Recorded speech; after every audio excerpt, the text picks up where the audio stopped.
Di tengah sanksi Barat, Rusia jadi pemasok utama minyak ke China.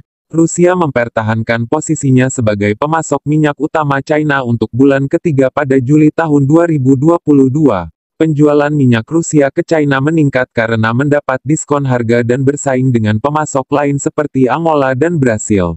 Rusia mengekspor minyak ke China melalui pipa Samudra Pasifik Siberia Timur dan pengiriman melalui laut dari pelabuhan Eropa serta Timur Jauh. Data Administrasi Umum Kepabeanan China mencatat impor minyak dari Rusia tersebut mencapai 7,15 juta ton, atau naik 7,6% dari tahun lalu.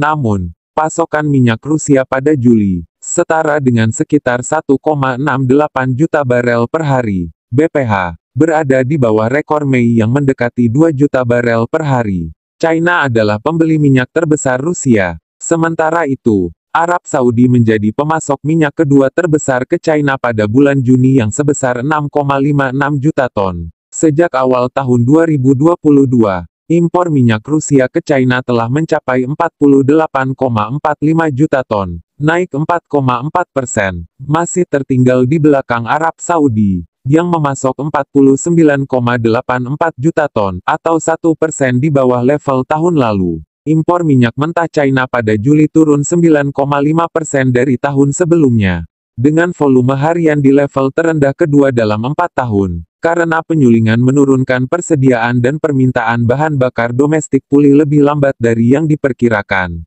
Meningkatnya pembelian minyak dari Rusia telah menekan pembelian minyak dari Angola dan Brasil yang masing-masing turun 27% dan 58% secara tahunan. Bea Cukai China melaporkan tidak ada impor dari Venezuela atau Iran bulan lalu. Perusahaan minyak negara telah menghindari pembelian sejak akhir 2019 karena takut melanggar sanksi sekunder AS. Impor dari Malaysia, yang sering digunakan sebagai titik transfer dalam 2 tahun terakhir untuk minyak yang berasal dari Iran dan Venezuela, lonjak 183% pada tahun itu, menjadi 3,34 juta ton, dan naik dari 2,65 juta ton pada Juni.